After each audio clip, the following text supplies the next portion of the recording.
Welcome to the Warrior in Progress podcast. This podcast features honest and vulnerable discussions about how to make lasting mindset shifts. Through these mindset shifts, you'll be able to commit to yourself and stop sabotaging yourself so you can transform your life. I'm your host, Jennifer McKee, certified health coach and motivational speaker. Look, I've been there. I've done that. I've lost over 50% of my body weight naturally. That's 185 pounds. I invite you to subscribe to the Warrior in Progress podcast for motivational, inspirational, and thought-provoking topics where I'll share with you some practical tools that I've learned on my journey so far that will empower you and help you to access that inner warrior that's inside each and every one of us. Are you ready to get started? Let's go. Welcome back to the Warrior in Progress podcast. I'm your host, Jennifer McKee. Thanks so much for being here. I really appreciate all of the comments and love I've received so far from my podcast. And I really hope that you enjoyed this episode where I want to talk about something that I've had to work on within myself and also the people that I coach, which is rewarding yourself with food. So today I want to talk about how to reward yourself with food. Okay, so I paused intentionally because one of the biggest things, if you want to transform your life, if you want to lose the weight and keep it off, is we have to not use food as a reward, okay? So it's about a different perspective, a different mindset, changing your relationship with food. For so many years, I rewarded myself with food. I used food to soothe myself and to numb myself out so I didn't have to feel my emotions. And so I didn't have to deal with life and what life was presenting to me so that I didn't have to deal with those things that were out of my control.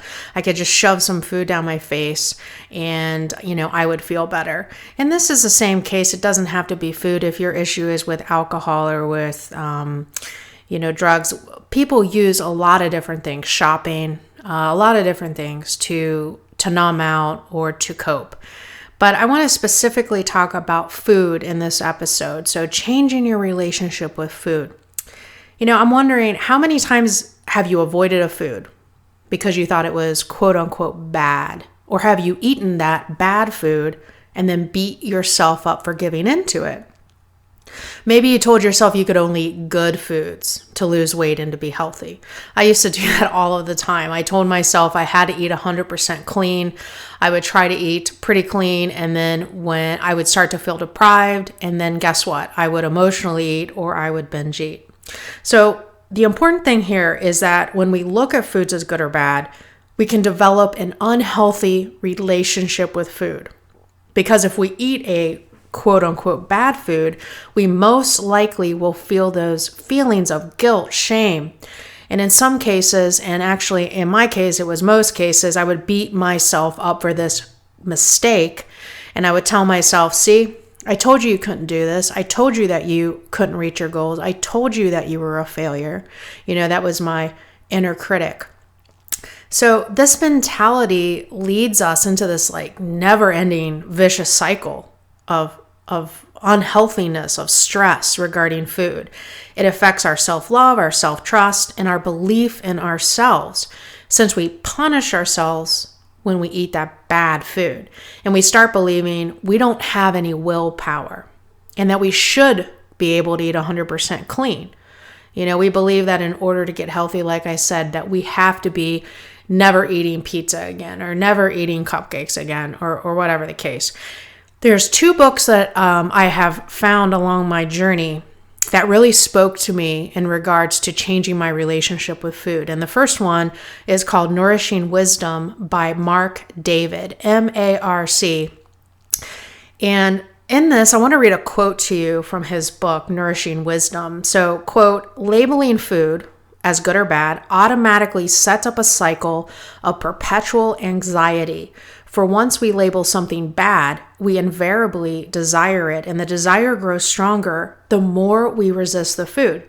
Consequently, we label ourselves bad for having the desire, which results in the guilt we experience when eating forbidden foods. Okay, so when I felt that guilt or shame, I would just beat myself up, right? Another book that really helped me with this was by Joe Cross called Fully Charged. And many of you probably know Joe Cross. He has had a few movies, Fat, Sick, and Nearly Dead. He is a big proponent of juicing as well as plant-based eating. And I want to read a quote to you from his book, Fully Charged. Most of the people I've met, however, look at food as black or white, either good for you or bad for you. The problem is that when you eat bad food, what you then say to yourself is, because this is bad for me and I'm doing it anyway, I must be bad. As someone who's been there and done that, I know that this is not good for the spirit, for the soul, or for the positivity we need to maintain a good relationship with ourselves. The next thing you know, you start to punish yourself for being bad, and that can start a whole downward spiral. I completely related to this because this was the story of my life.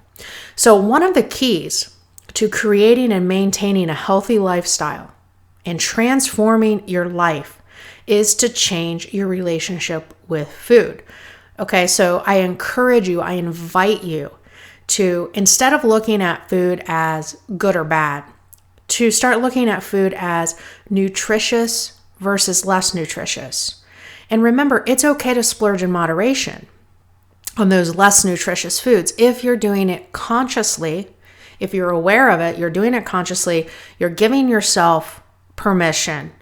But it's about balance. Have you ever heard of the 80-20 rule? 80% nutritious foods, 20% less nutritious.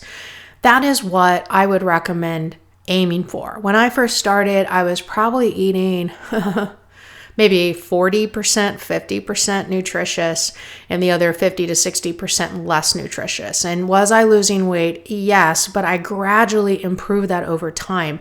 For me, I could not do this overnight. I could not get to the 80-20 rule overnight. It was a very, very gradual thing for me.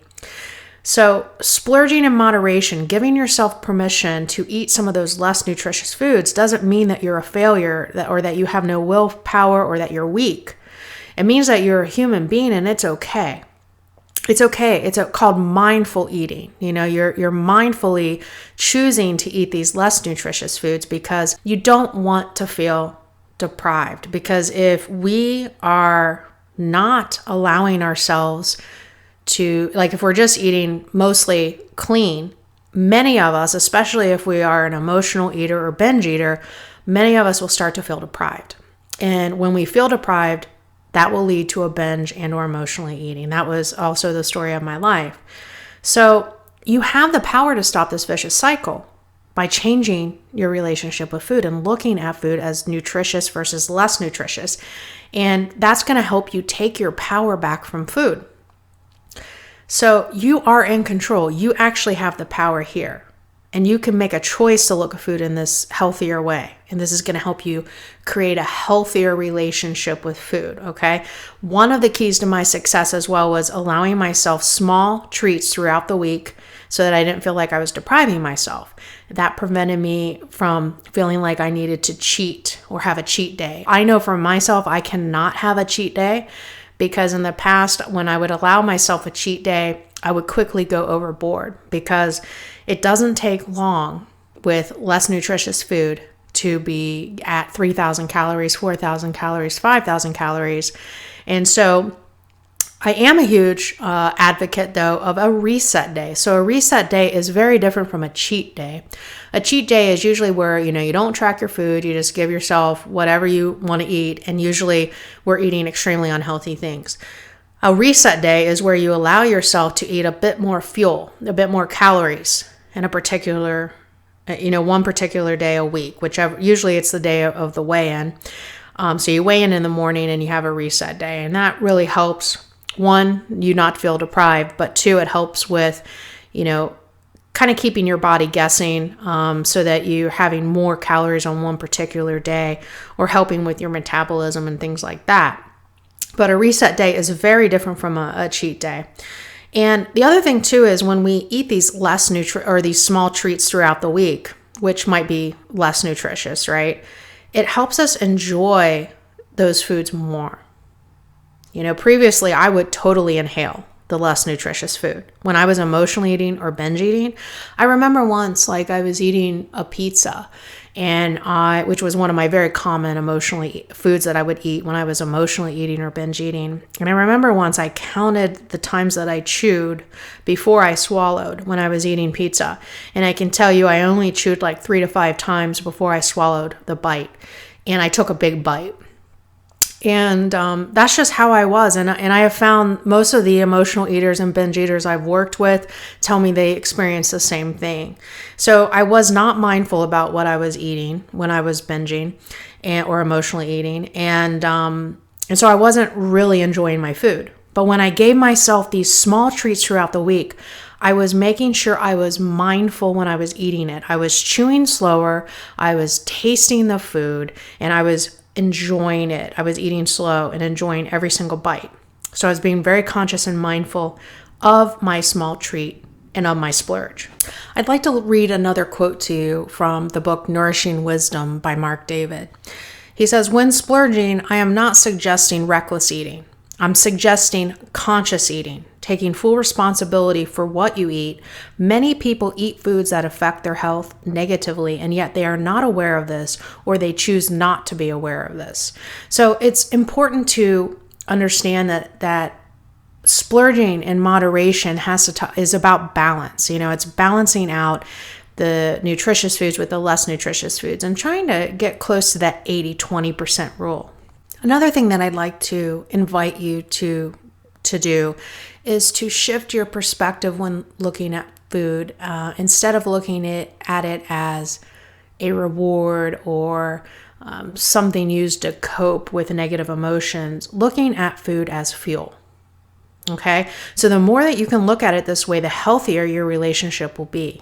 So we talked about the first step is looking at foods as nutritious versus less nutritious instead of good or bad. We talked about splurging in moderation. Now we're talking about shifting our perspective to look at food as fuel. All of these things are going to help you create a healthier relationship with food. Splurging in moderation is a part of a healthy lifestyle. Now, I know I already talked a little bit about splurging, but I want to say that again. Splurging in moderation is part of a healthy lifestyle. What does moderation mean? It's about that balance we just talked about, the 80-20.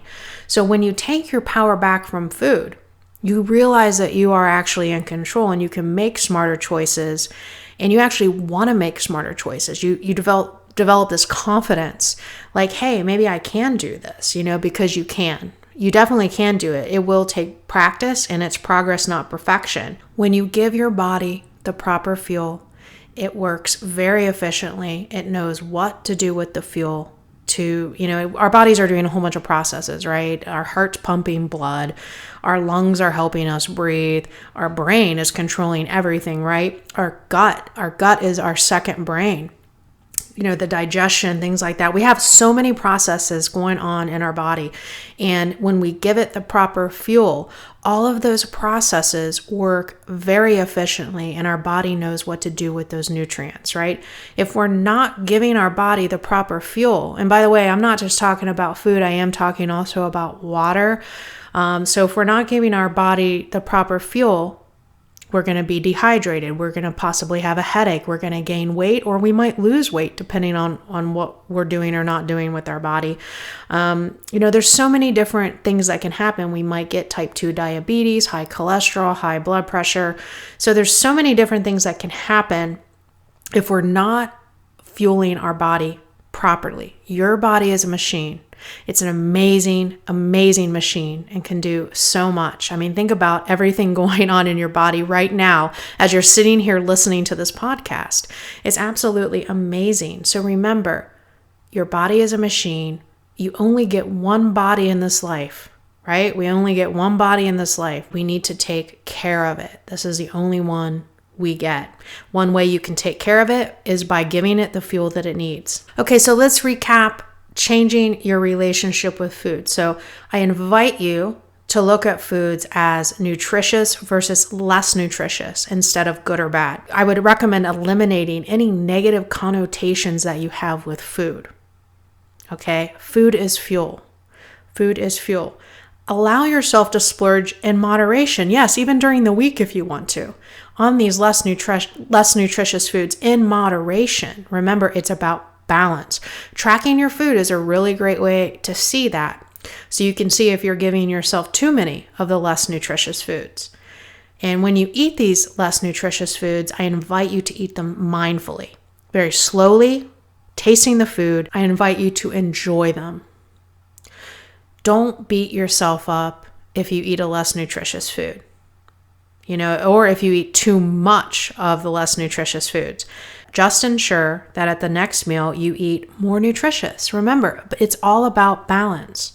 The next point I would like to say is I invite you to look at food as fuel. Remember, your body is a machine, and when you don't give it the proper fuel, it is not going to work efficiently. It's going to be hard for it to lose weight. It's going to be hard for it, your health issues to resolve.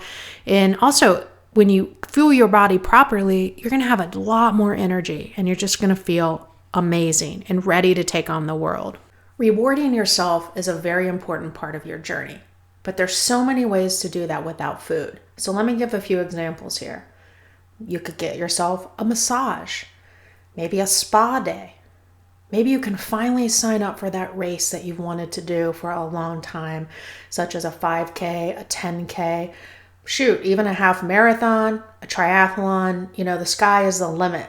Just signing up for something like that is a great step toward rewarding yourself.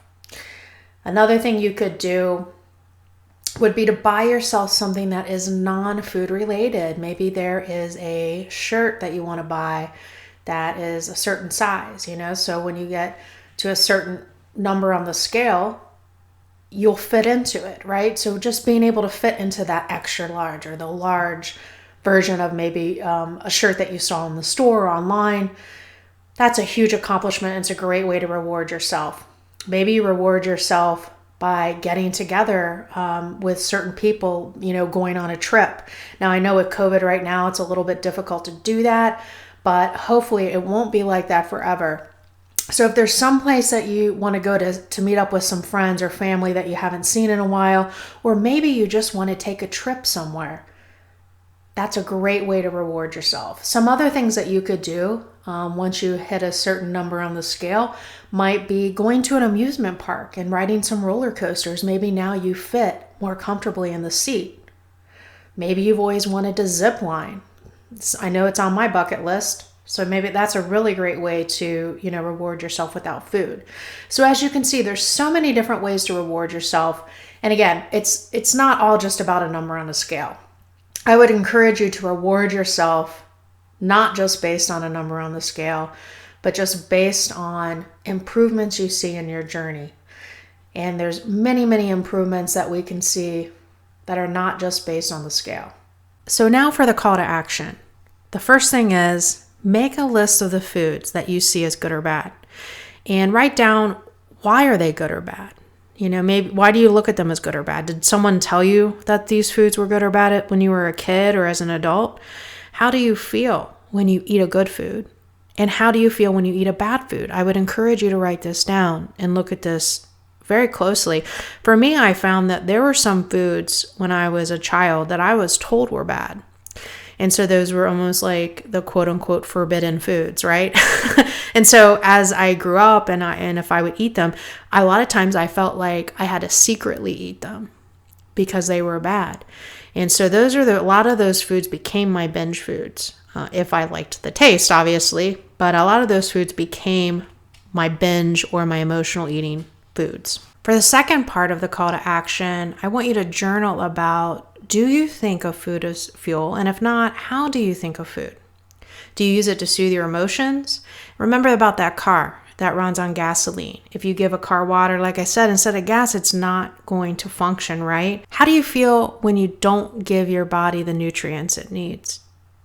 Do you feel lack of energy? Do you feel dehydrated? Do you get headaches? Do you feel mentally bad about yourself? Why do you struggle with giving your body the nutrients it needs? And is that because you are trying to soothe yourself with food or deal with your stress and other things like that, eating food? So I would like you to journal about that.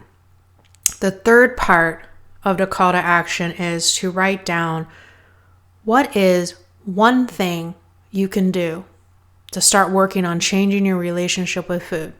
Make sure that this is a small thing and make sure it's a realistic thing that you can achieve.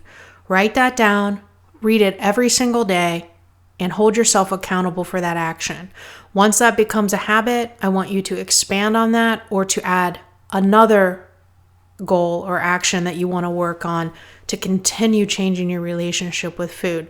This will take time. This doesn't happen overnight, especially if you've been using food in an unhealthy way for a long period of time. But it is possible to change your relationship with food, and I know you can do it. You're worth it. Thanks so much for being here. Thanks so much for listening to this podcast. I hope you enjoyed it. I hope everybody has a great day.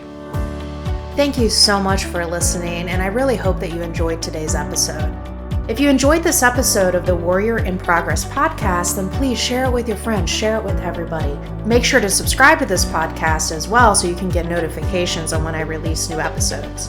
Meanwhile, you can follow me on social media. On Facebook, my handle is fullycommitted13, and on Instagram, my handle is fully_committed13. You can find out more about my work at McKeeHealth.com. That's McKeeHealth.com.